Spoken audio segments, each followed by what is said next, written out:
السلام عليكم ورحمة الله وبركاته، يا رب تكونوا بخير. ولسه مع فصل نهايات الأرخاخ، وموضوع درسنا عن الرخ ومعاه بدائين ضد رخ. ازاي تقدر تجيب فكرة مكسب؟ فكرة المكسب جميلة جدا، ان انت بتيجي بالرخ بتاعتك كده وتعمل مصد للكشات بتاعت الرخ او اللاعب الاسود زي ما هتشوف. روك سي 5، يقول له كينج بي 6. انا بقرب عشان اعمل بلوك هنا على العمود، والرخ التانية تيجي تمسك البيدق من ورا واضرب الدور. اقول له الكلام ده المشمش زي ما بيقولوا. هات رخك، قال له الرخ دي انا محتاجها. كش روك اف 2 تشيك، كينج بي 3. وابتدت عملية تنشيط الملك من دلوقتي، بسبب الفكرة الجميلة ان احنا بنصد الكشات بالرخ دي. الرخ دي بنحاول نبقى نخليها جنب الملك. يطلع الملك كده يجي يدينا كش نروح صادين بيها. طيب لو جه كينج بي 5، هنقول له انا ركبت البيدق كده، هتضطر تطلع تيجي لي هنا وتيجي هنا عشان توقفه. فانا خدت ميزة عليك، عزلت لك الرخ بتاعتك.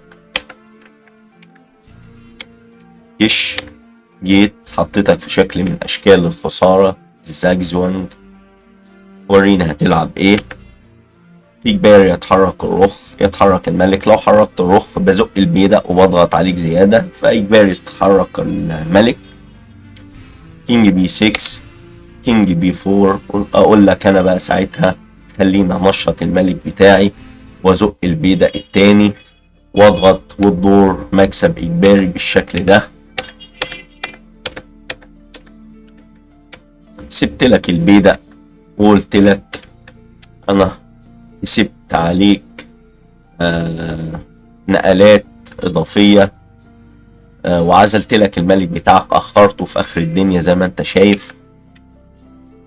اتش 6. طيب هنا لعب كينج دي 7 بيقرب، فاداني فرصة ان انا ازق ديا، والدور مكسوب بالشكل ده. طيب لو ما ادانيش فرصة،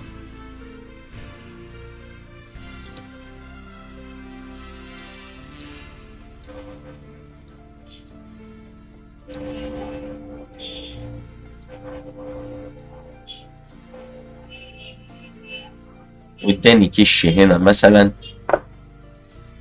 هقول لك كينج اف 6. عزلت لك الملك بتاعك ده، مش هيعرف يخش. وكمان طالب ان انا انزل اهدد الرخ بتاعتك. نفس الشكل بس الاسود هو اللي عليه اللعب. حتى لو عليه اللعب الاسود فالدور ده مكسب اجباري للابيض. كينج سي 6 بيست موف. روك اتش 6 تشيك. كينج بي 5 بيقرب من البيدق، بيعمل له بلوك على الجناح ده او عمود الايه. بقول لك اتش 5، هتقول لي كش. هطلع واقول لك حلال عليك البيدق، هتاكل. هاجي اعزلك، اعمل لك قطع هنا بحيث الملك بتاعك ما يخشش الصف السادس ولا يقرب. ترجع تمسك البيدق، ازقه بالشكل ده، والبيدق محدش بيقدر يوقفه. ولسه زي ما حضراتكم شايفين مع موضوع رخ معاه بدائين. والبدائين دول بدائين قنار، واحد على العمود الاي والتاني على عمود الاتش. بس الابيض وهو الطرف الضعيف عامل بلوك هنا، والرخ قطع الملك ده ما يخشش. فالتعامل بالطريقة دي فكرة التعادل، لأن والأبيض كمان هو اللي عليه الدور في اللعب. فاروق بي 5 جيدة، بيقول له مالكش دخول لسه على الصف الخامس ده. قال له أنا هقرب.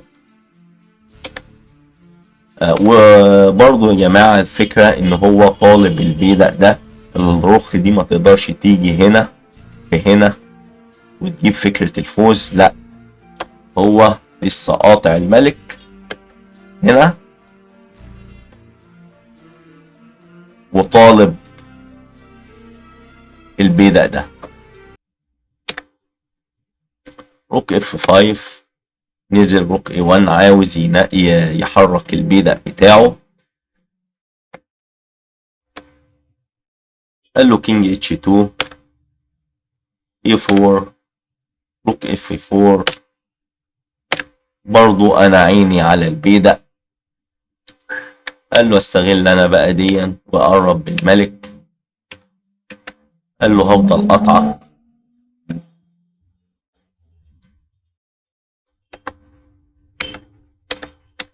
كش كش كش، زق البيدق.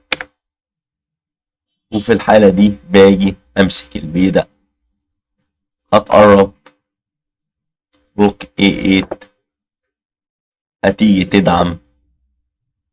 الصف الخلفي واسع زي ما انت شايف كده، كشات للصبح. كش كش، هتروح فين؟ ضرب.